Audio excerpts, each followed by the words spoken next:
ঠিক আছে তুই দাঁড়া, তোকে আমি পরে দেখছি। দেখো, তোমরা আমাকে রাখি পড়াও, তাতে আমার কোনো দুঃখ নাই, কিন্তু তোমরা আমাকে একটা কথার উত্তর দাও। কোনো উত্তর হবে না, ডাইরেক্ট রাখি পরানো হবে। এই তোরা ধর ওকে। ঠিক আছে, উত্তর দিতে হবে না, আমাকে একটু কথা বলার সুযোগ দাও। ঠিক আছে বলো। একটু ছাড়ো। দেখো, তোমাদেরকে তো আল্লাহ ভাই বোন কম দেয়নি।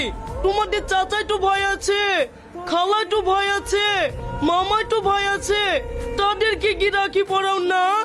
এই যে তোমরা আমাকে রাখি পড়ানোর লেগে ব্যস্ত হয়ে গেছো, ধরো একদিন তোমার আব্বা আর আমার আব্বা আমাদের দুজনের বিয়ে ঠিক করলো।